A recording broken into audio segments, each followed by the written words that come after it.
Então, bom dia. Hoje nós vamos concluir o primeiro capítulo da obra de Quentin Skinner, As Fundações do Pensamento Político Moderno.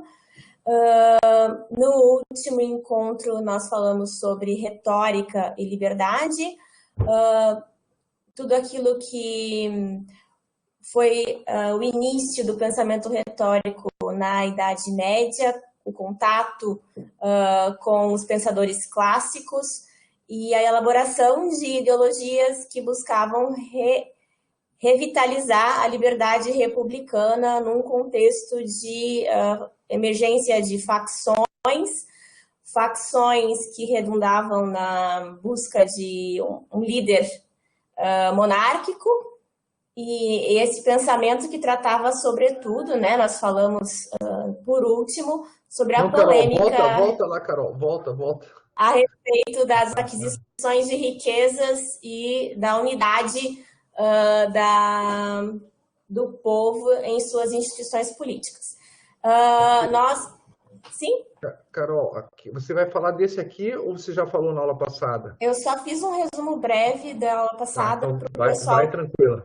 Para o pessoal que está chegando ali, acho que a maioria já esteve, mas eu não sei se a Taliba estava na última, acredito que não.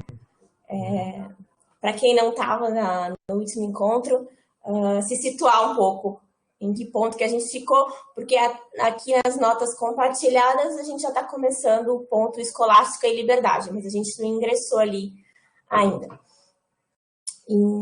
Então, dentro desse contexto em que se discutia a unidade do povo para que uma liberdade fosse exercida, né, e se colocava essa questão, né, é ótimo afirmar, né, que então o povo precisa, de fato, nós não nascemos uns para os outros, mas devemos considerar a vantagem de todos como primordial em relação ao nosso próprio interesse, né? A ideia era de que deveria se difundir no meio ao povo a ideia de bem comum, a ideia de participação política de todo o povo.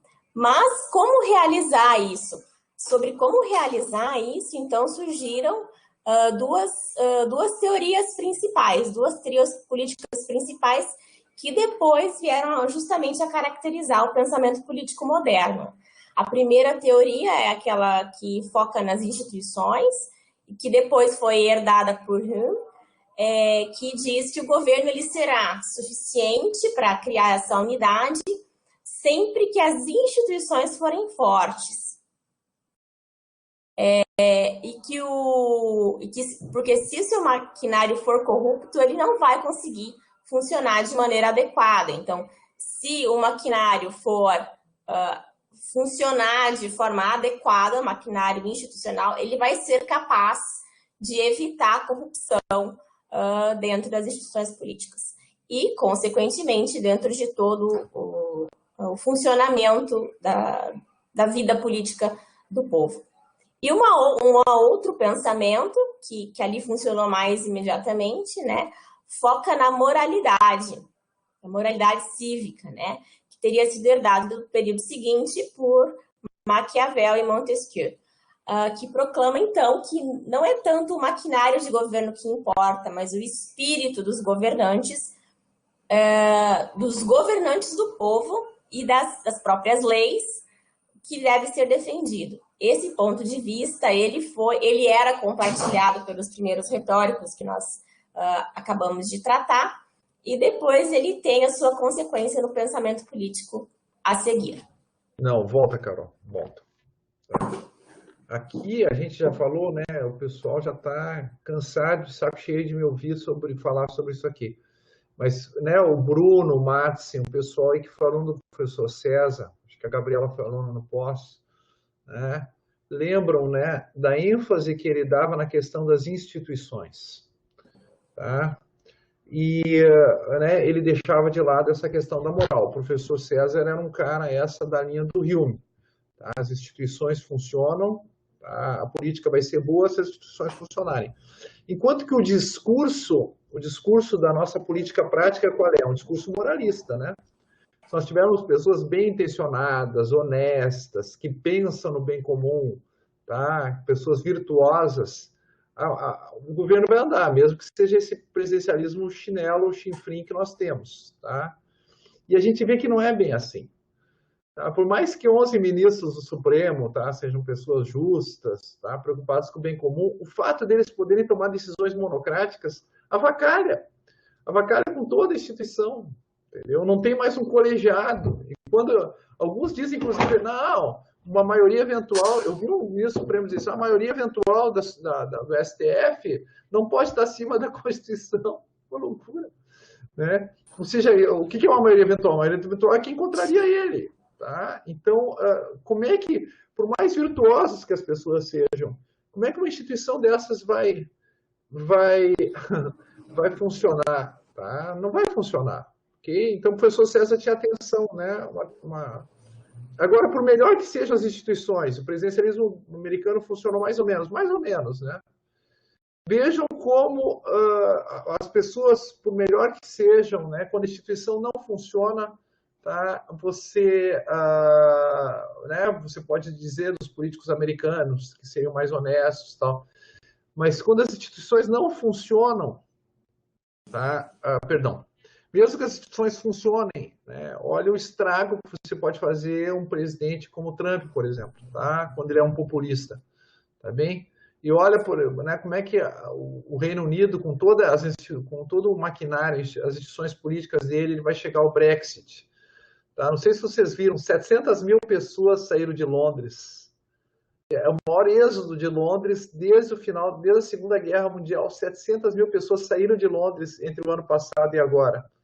Tá? Em parte por causa da pandemia, em parte porque o Brexit tornou vários setores da economia britânica, por exemplo, o setor de hotelaria, que 30% do pessoal é estrangeiro, já estão reclamando. Então, como é que eles chegaram a uma decisão tão danosa para o bem comum?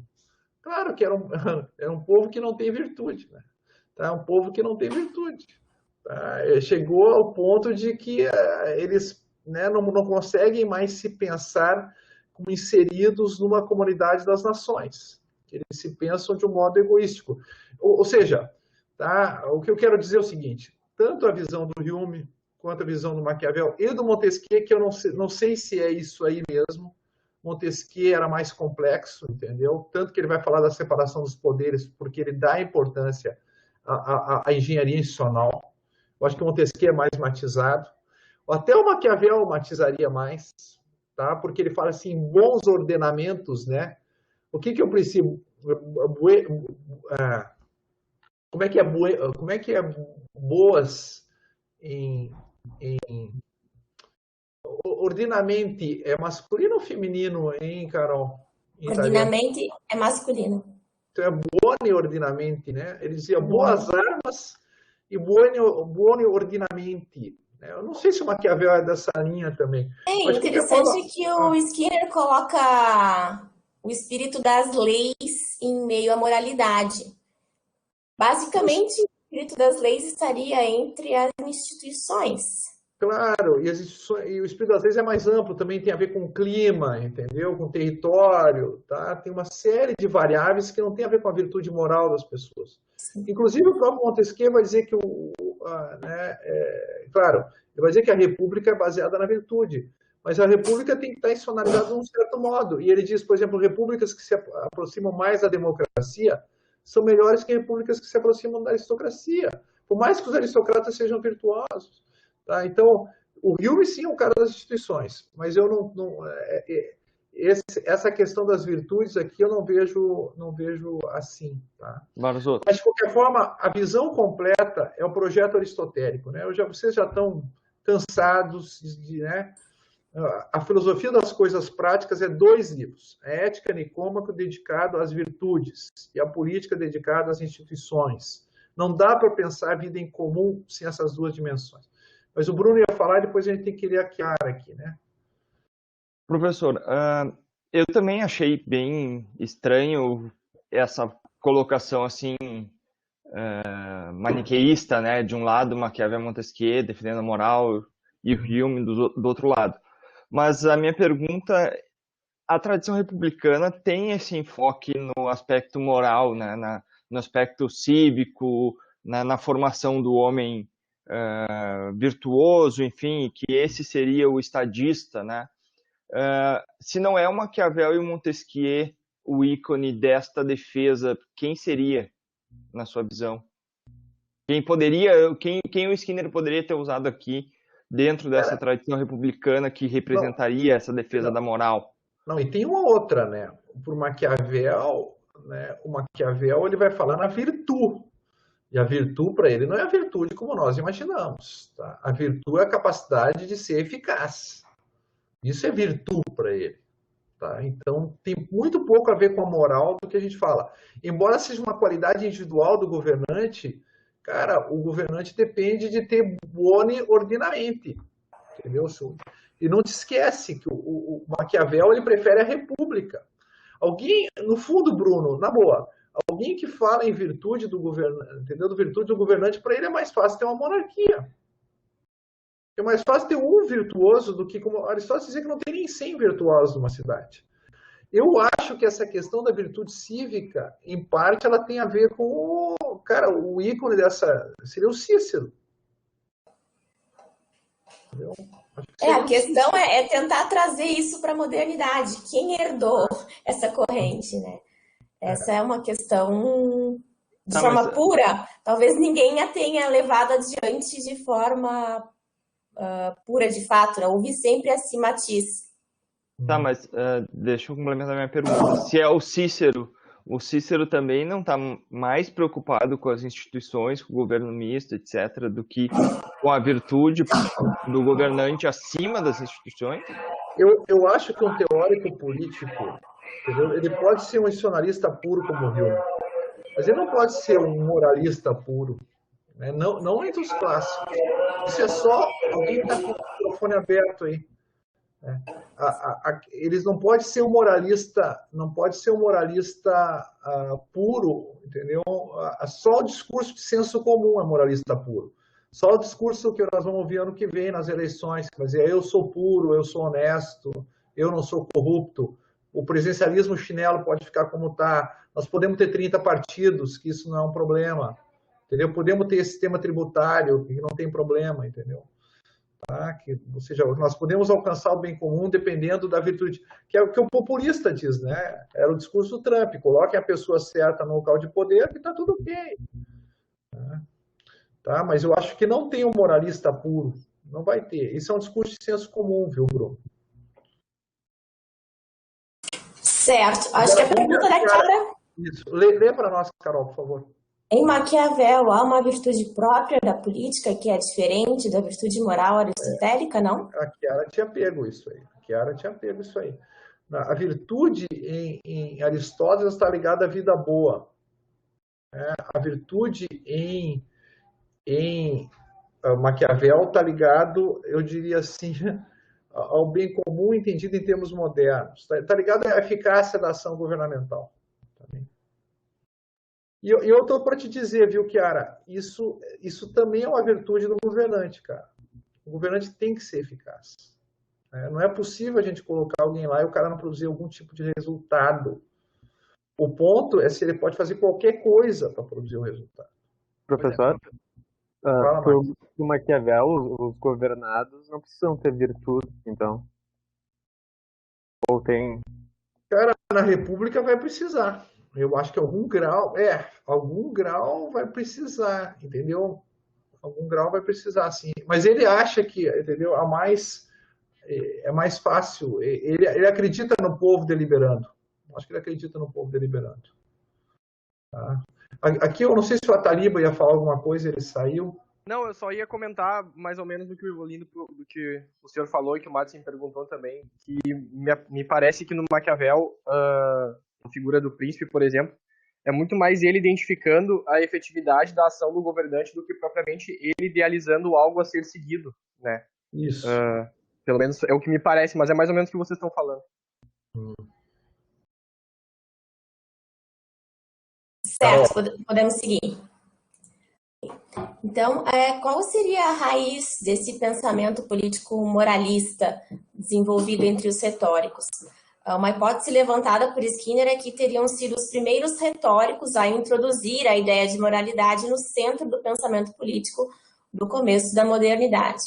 Para eles, a questão de como assegurar o bem comum se identifica com o problema de levar homens virtuosos à liderança do povo.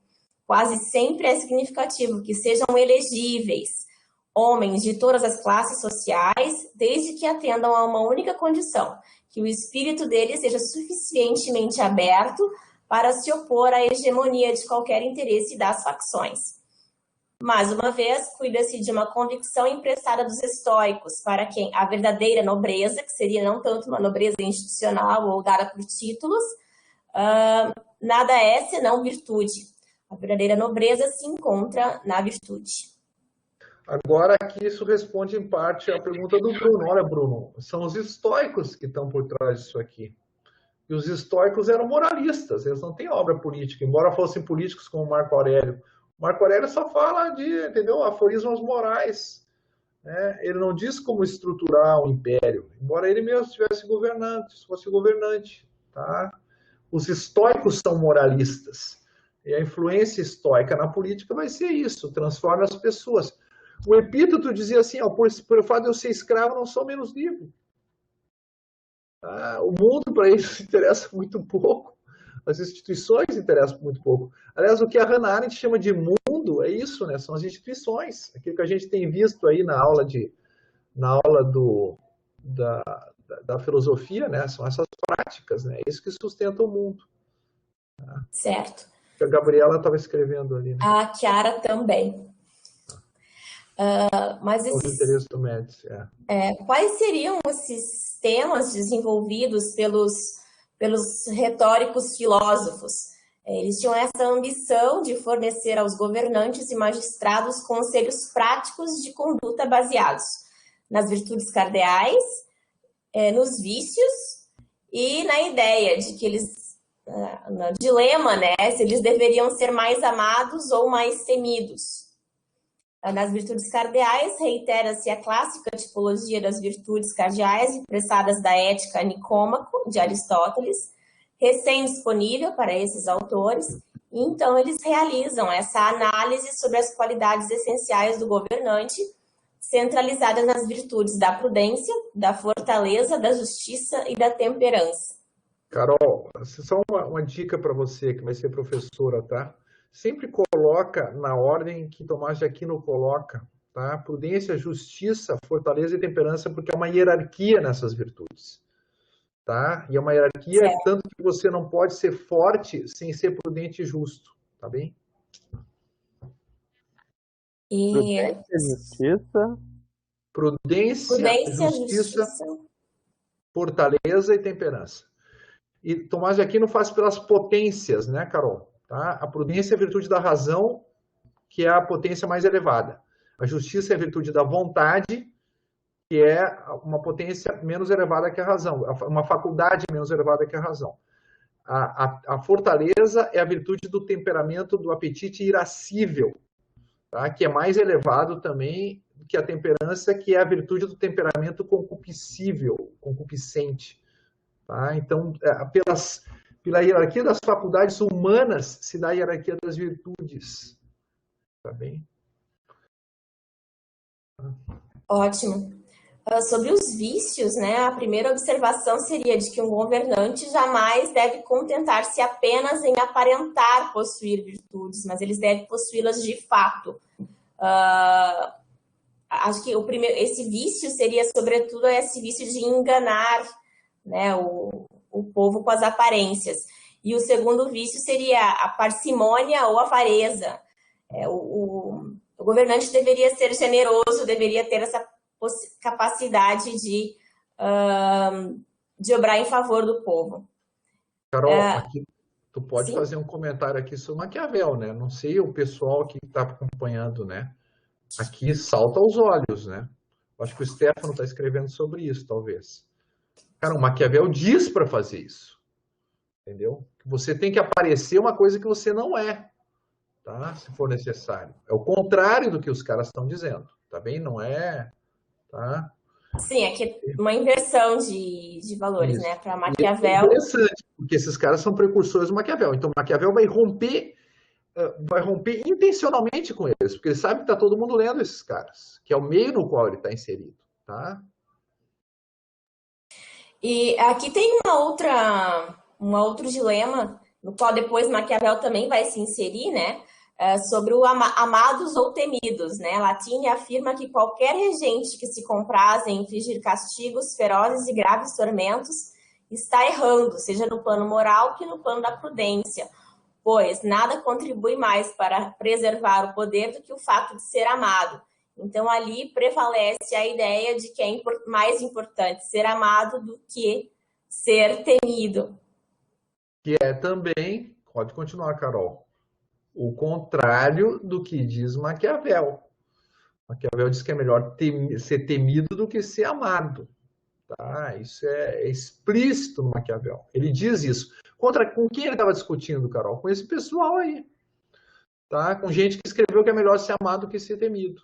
Tá? Mas, Então claro, aqui... Maquiavel faz o porém de nunca ser odiado, né? Nunca ser odiado. Tá? Mas fala, Carol. Sim, então aqui ele de fato conclui esse ponto com a disjunção maquiavélica, né? A separação de Maquiavel em relação aos retóricos que o antecederam, acerca das virtudes que servem para a preservação do poder. A principal questão em pauta é como o príncipe pode esperar, para Maquiavel, né?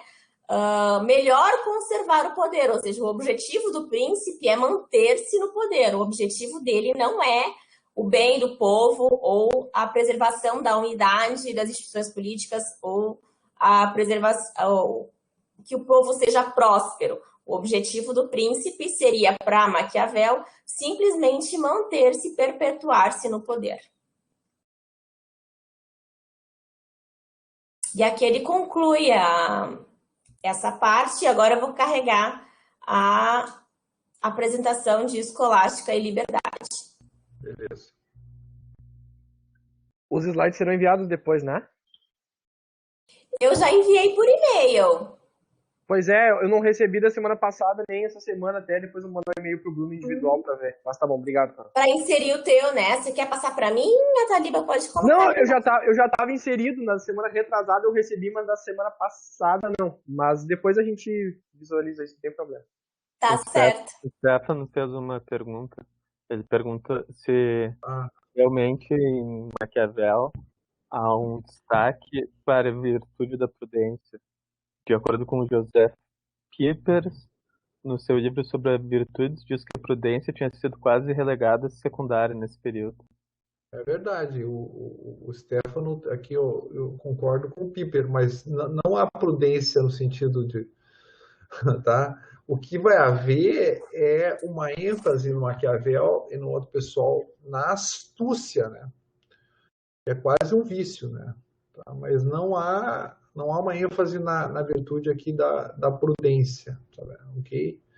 Porque se o fim é só a manutenção do poder, entendeu? É que a prudência utiliza meios bons, né, Stefano? Não utiliza meios bons, mesmo que seja para atingir fins bons. Tá? Então, realmente aqui não há uma valorização mais da fronza, da prudência. Só que o Piper reclama que isso não aconteceu, inclusive, dentro de quem se dizia atomista. Tá? Não foi enfatizada a questão da prudência, porque daria mais um espaço para a autonomia moral, né, das pessoas, que as pessoas teriam que resolver as suas questões morais, que isso também não foi enfatizado, tá, na modernidade. Certo. A intenção do autor aqui, com esse capítulo, né, acho que pavimentar um pouco o caminho, né, desse pensamento político moderno, tecendo as relações entre cada pensamento, né, como o pensamento retórico ele influiu naquilo que depois foi pensado por Montesquieu. Ele diz que é equivocado traçar uma derivação direta entre Marcílio de Pádua e Maquiavel, mas que é importante, mas que também é importante afirmar que houve essa influência da escolástica também na formação do pensamento político moderno. Ou seja, muita gente pensa que a Idade Média não trouxe nada ou não teve nenhuma influência naquilo que foi pensado com o Iluminismo. Porém, essa pista seria claramente equivocada. Com Renascença, né? Renascença. A Renascença. Como humanismo, né? Como humanismo renascentista. E aí, esse capítulo, essa parte, ela é separada em dois tópicos: a recepção da escolástica e a defesa escolástica da liberdade.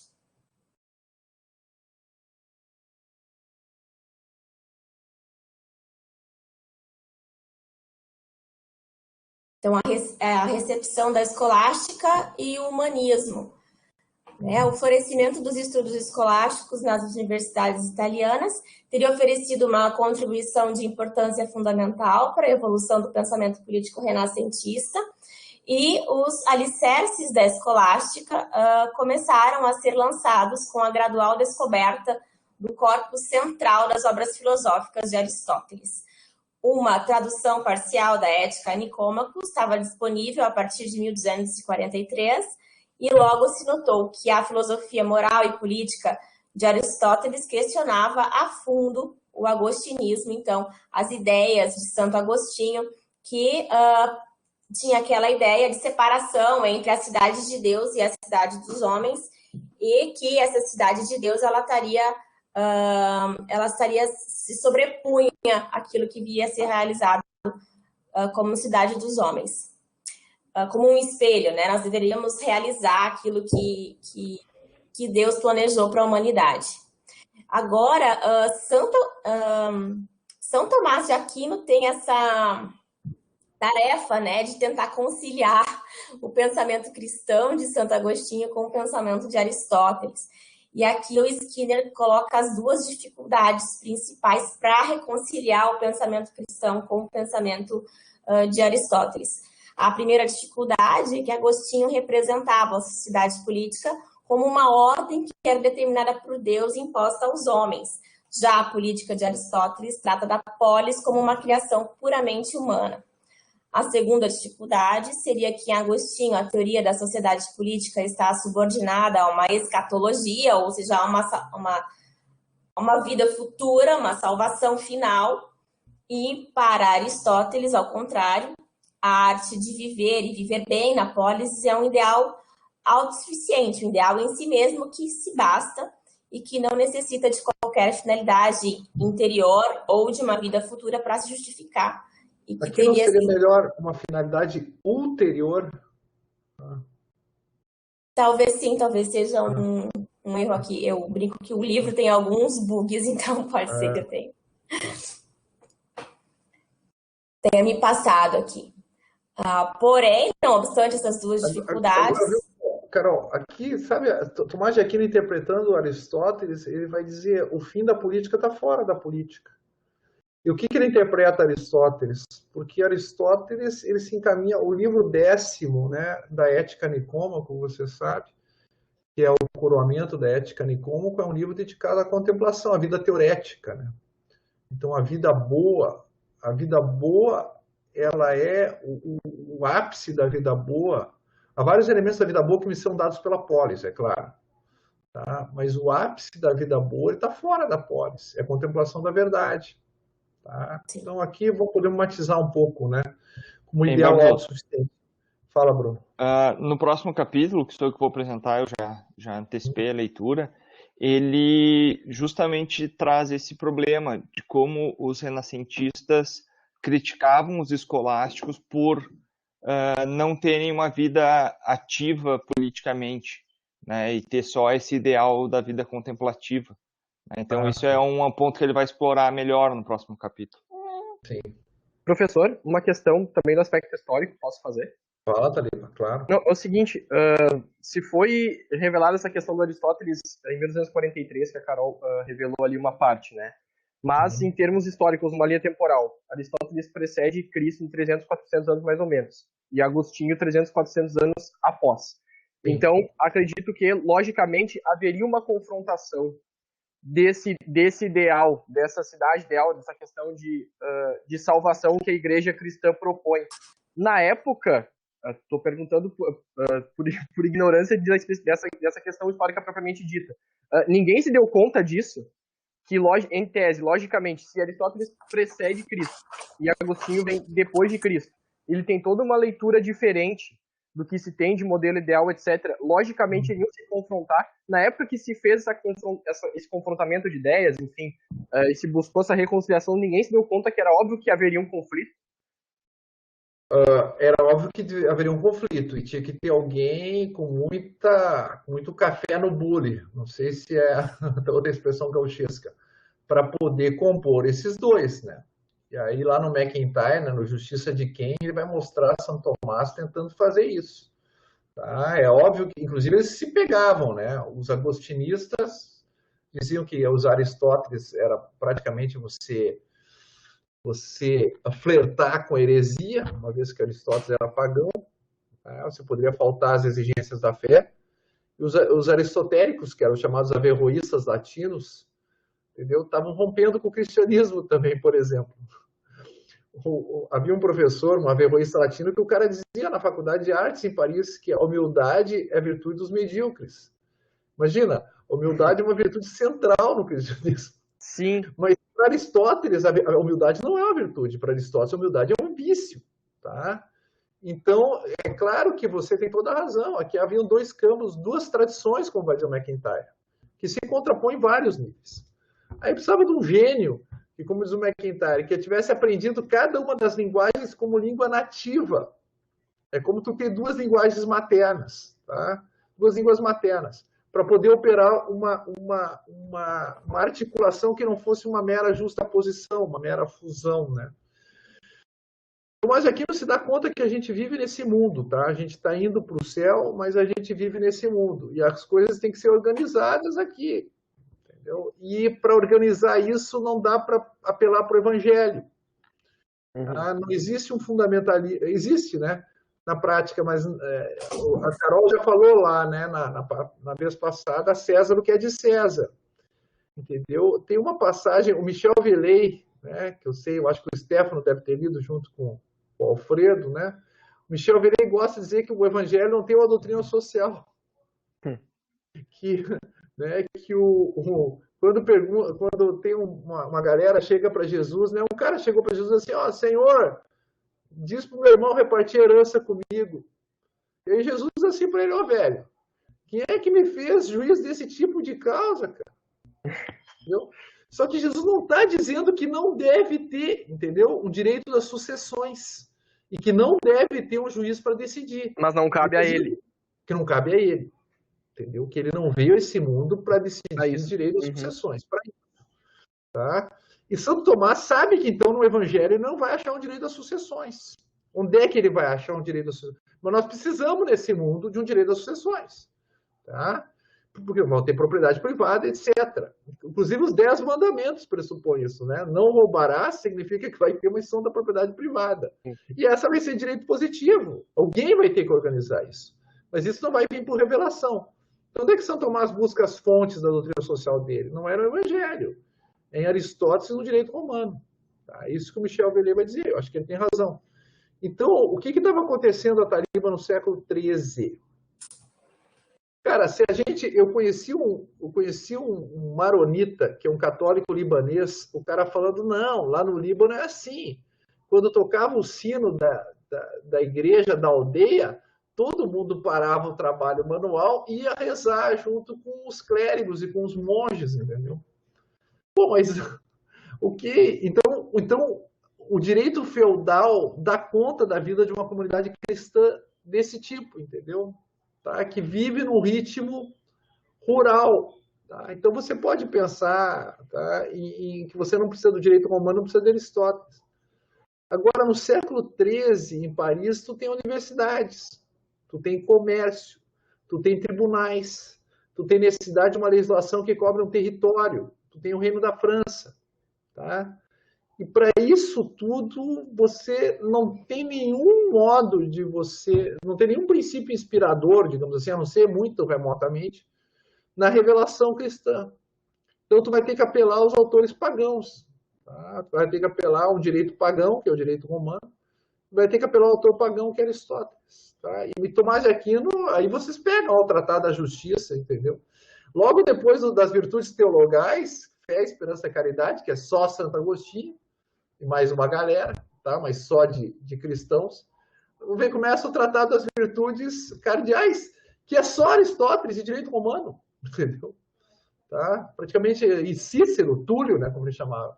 Né? Não tem mais, tem muito pouca coisa aqui referida à revelação. Tá bem? Então, se viu essa dificuldade, e em Tomás de Aquino, essa dificuldade, o que houve foi uma aufhebung, né? Para usar a expressão do Hegel aqui, uma supra-assunção de duas tradições opostas. Tá? O tomismo é uma supra-assunção, né, onde houve a conservação, a eliminação e a elevação de elementos do aristotelismo e do agostinismo. Tá bom? Obrigado, professor. Tá? A Chiara está perguntando ali. Quer ler a pergunta, Carol? Sim. O amor mundi de Agostinho não seria uma defesa da atuação política na ideia de amor ao outro como algo independente do amor a Deus? Carol, eu sei que a Hannah fez aí a tese de doutorado dela sobre o amor em Santo Agostinho, mas eu acho complicado. Eu li e eu achei que era alguém que fala do ponto de vista externo, que não entendeu Santo Agostinho. Tá? Ela adorava Santo Agostinho, ela fez cadeira de teologia, né, com Romano Guardini, que foi um dos maiores teólogos, né, católicos do século XX, e ela era uma erudita, mas me parece um pouco do ponto de vista externo. Tá? Para Agostinho, eu não consigo conceber como é que o amor ao próximo pode ser independente do amor a Deus, tá? E ele se manter ortodoxo. Alguém que fala uma coisa dessa não se mantém na ortodoxia católica. Tá? Ele não teria repercussão, ele é o teólogo, digamos assim, né, do cristianismo primitivo. Os primeiros 1000 anos ele é o teólogo. Tá? Eu acho que eu não teria tido essa posição. A Chiara está exprimindo algo meio como a filha de Chiara Lubick, né? Puxando a brasa para minha sardinha. Na realidade, Chiara Lubick faz um pouco esse vínculo entre amor a Deus e amor ao irmão como algo capaz de mudar, inclusive, as instituições políticas e sociais. Dá para escrever uma tese sobre isso. Daria, né, Carol? Mas você não vai escrever, Carol. Eu não, não. Alguém outro vai escrever isso, não vai ser. Talvez a Chiara. Mas, de qualquer forma, Tomás de Aquino deixou praticamente pronta, né, na Suma Teológica, essa aceitação completa do pensamento moral e político de Aristóteles pela filosofia cristã.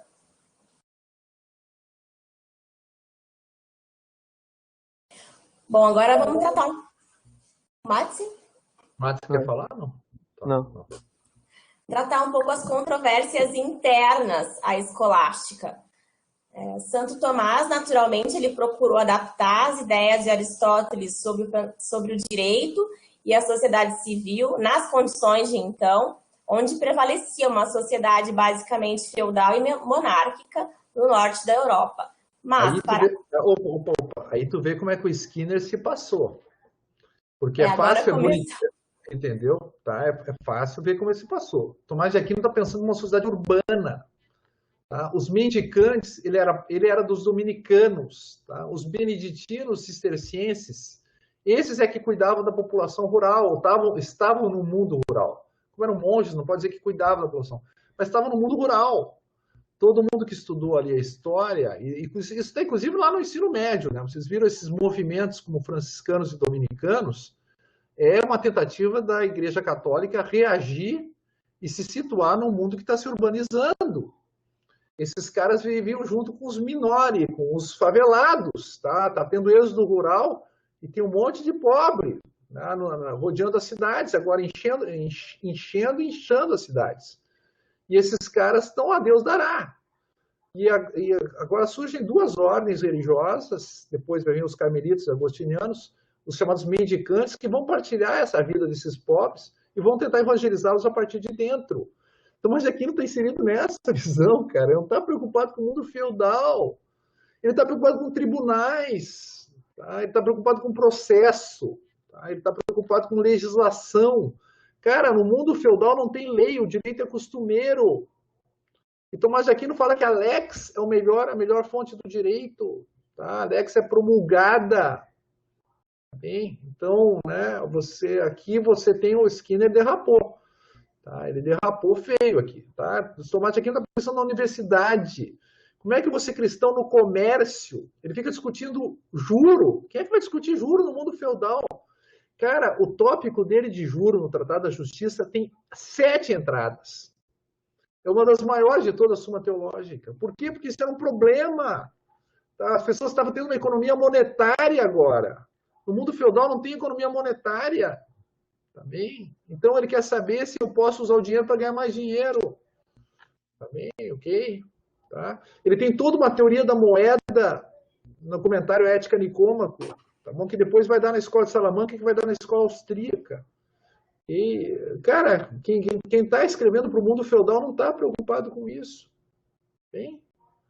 Agora, a Chiara fez uma baita pergunta aqui. Carol, não fica ansiosa, tá? Você continua na semana que vem com toda a paz e sossego, tá? Não fica ansiosa. Nós não temos pressa aqui, tá? Não é na cadeira de graduação, nós temos que vencer aquele dia, mas aqui não, tá? Estamos tranquilos. A pergunta sobre Hannah Arendt, talvez, não sei se quem vai ter que responder, vai ser a Gabriela. Arendt traz a causa do problema da política como indiferenciação entre privado e público, e que a modernidade acirrou essa confusão. Mas critica Aquino dizendo que a filosofia aristotélica foi mal adaptada pela filosofia cristã por ter estendido o homem como animal político para o homem como animal social relacional. E justifica seu argumento afirmando que o aspecto social é compartilhado com os animais. Isso é uma pergunta ou uma colocação? Uma colocação. Tá. E, Gabriel, tu quer comentar? Posso comentar também depois. Não, mas é uma colocação, mas é uma colocação provocativa, né? Não é um comentário. A Gabriela está sem som. Tá.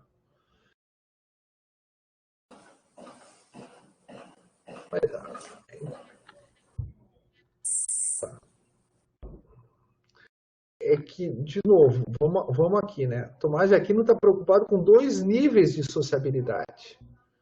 Tá? A sociabilidade política e a sociabilidade eclesial. Então, ele não vai traduzir só como animal político. Ele vai traduzir como animal social, mesmo porque o político no Aristóteles estava restrito à polis.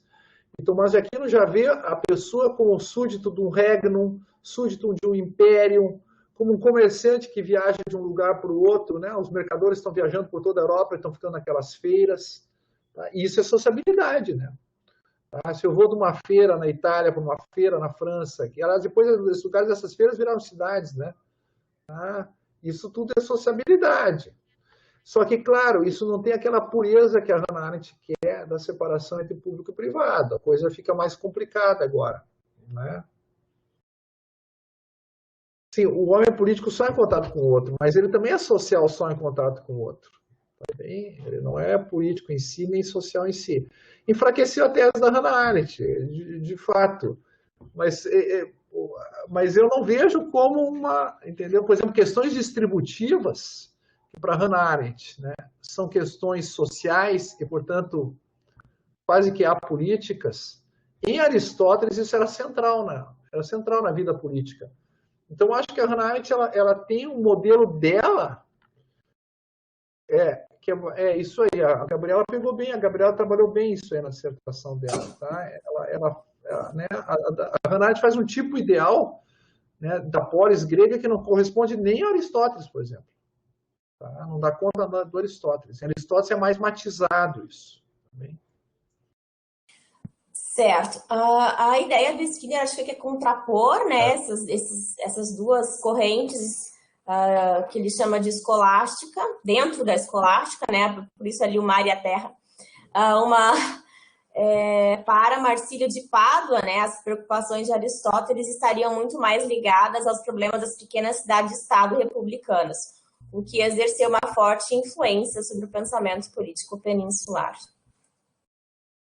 Como o professor falou, Aquino também tinha essa mesma preocupação. Talvez não fosse essa, de fato, a divergência entre eles.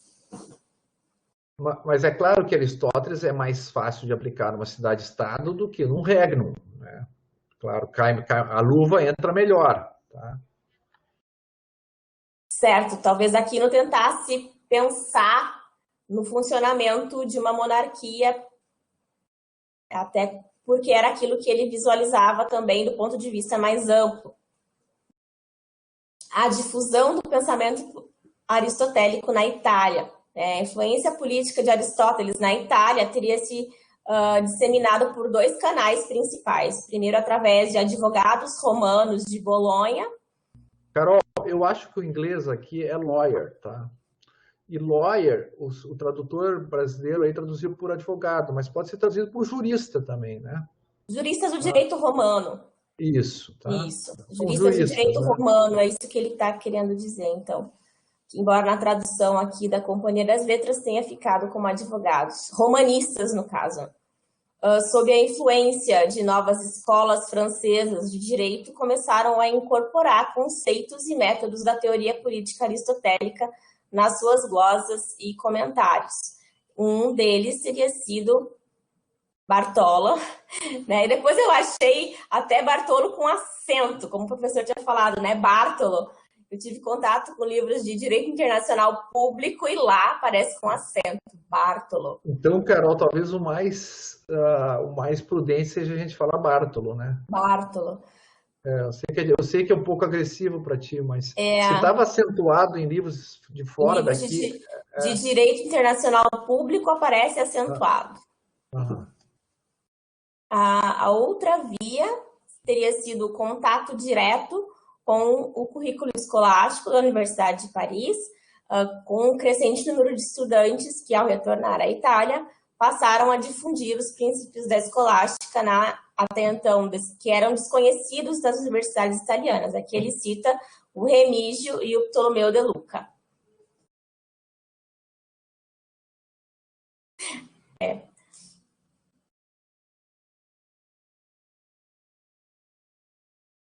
A defesa escolástica da liberdade. Podemos entrar aqui na parte já um pouco mais final, mas ela é um pouco mais longa, né? Todos esses pensadores escolásticos tiveram como seus maiores ideais o da independência política e o do autogoverno republicano. Todavia, Bartolo critica severamente a tese de São Tomás, segundo a qual a monarquia seria sempre a melhor forma de governo. Para ele, é até possível que numa cidade grande seja necessária a monarquia, mas nas cidades de menor escala, a espécie mais adequada de governo é aquela que é feita pelo corpo inteiro do povo, que seria a república. Mas, Carol, aqui o pessoal isso aqui é Skinner. Aqui é o Skinner. Onde o Skinner derrapa. E o Skinner pegou só no Derrenho, né? O Derrenho é escrito de Juventude de São Tomás, feito a pedido do rei de Chipre, tá? E ele escreve para o cara. Agora, na Suma Teológica, que é a obra final da vida dele, ele defende o governo misto. Eu não sei se o Bruno está conectado com a gente, e eu mandei para o Bruno todas as passagens, não sei se eu tinha mandado para vocês, em que São Tomás defende o governo misto. Ele, inclusive... Tá aí, Bruno? Será que você consegue achar isso, Bruno? Acho que não consegue achar mais. Essa hora, no meu e-mail eu devo ter, sim. Entendeu? Uma hora pode te mandar para o pessoal aí. Viu, Carol? Ele chega até a buscar um fundamento bíblico para isso. Ele vai lá no Antigo Testamento e diz assim, olha, o Moisés era o princípio monárquico, os 72 que ele chamou em torno de si eram os aristocratas, e depois tem mais uma outra galera aí de Assembleia do Povo, que era o princípio democrático. O cara fala assim, ele acha o governo misto até na Bíblia, ou seja, ele mete o políbio dentro da Bíblia. Tá? É o governo misto que ele é favorável. Tá? Ele diz que tem que haver uma contraposição. E em outra passagem, ele chega a dizer o seguinte, ele classifica, é uma coisa absolutamente genial, tá? Ele classifica os regimes pelas fontes do direito. Quais são os 6 regimes lá, Carol? Que são, os regimes eles são classificados ou pelo número dos que governam ou pela finalidade, não é assim? Monarquia, um governa para o bem comum. Tirania, um governa para o bem próprio. Aristocracia, poucos para o bem comum. Oligarquia, poucos, né? E aí, politeia ou república, muitos para o bem comum. Democracia, tá. Ou seja, a gente conhece a classificação dos regimes, dos 6 regimes de Aristóteles, pelo número e pela finalidade. Tomás de Aquino é genial. Ele classifica os regimes pelas fontes do direito. O direito romano tem 7 fontes, né? E você tem 6 regimes. E ele cruza. Vocês não lembram disso, de terem lido isso no Tratado da Lei? Tá? Carol, ele vai dizer, olha, na aristocracia é o senatus consulto, a fonte do direito. Claro, né? Na monarquia são as constituições imperiais. Pega as 7 fontes do direito. A fonte do direito da democracia é o plebiscito.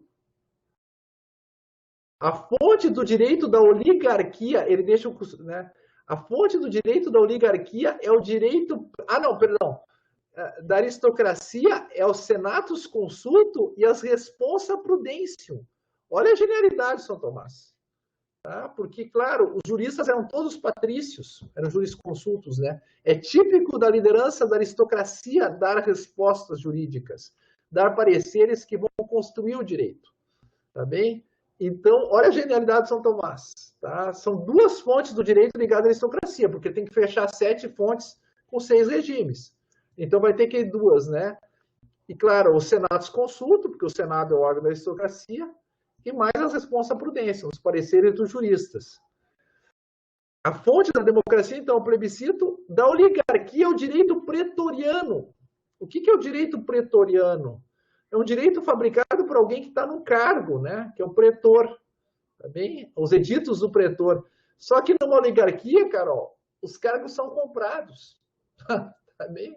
Então, o direito feito por aquele que está no cargo é um direito típico de uma oligarquia. E aí, Carol, ele diz assim, e aí tem o melhor regime, que é a melhor fonte do direito, que é a lex feita pelo povo juntamente com os optimates, com os grandes.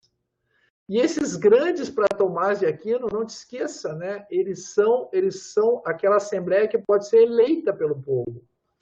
Entendeu? Então é o povo agindo diretamente e o povo nos grandes são os representantes. Essa é a melhor fonte do direito, a lex. Se assemelharia à Constituição, professor, ou não? O quê? Se assemelharia à Constituição, não.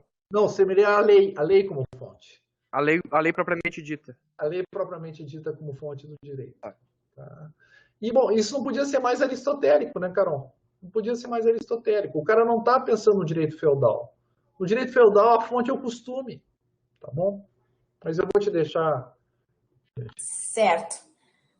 Depois, enquanto a gente vai discutindo isso aqui, se verá, né, que depois não tem uma grande diferença entre esses pensamentos, né? Ele sublinha Ptolomeu como aquele que pegou Tomás de Aquino para levar adiante o seu pensamento, né?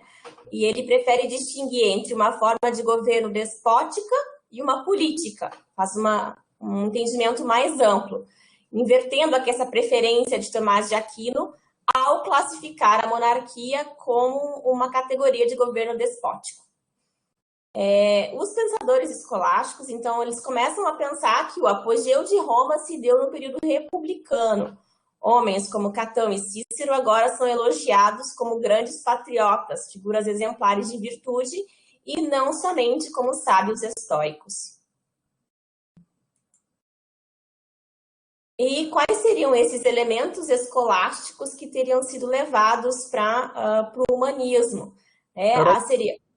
Carol, aqui é muito importante esse tema para eu deixar para os últimos 5 minutos, tá? Eu quero discutir bem essa questão da riqueza e das facções, né? O Bruno, acho que o Gabriel não está com a gente, né?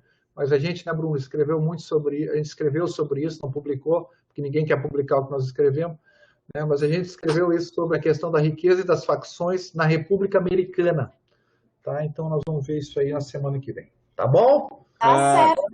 Pode fechar, Carol, aí a gravação, então.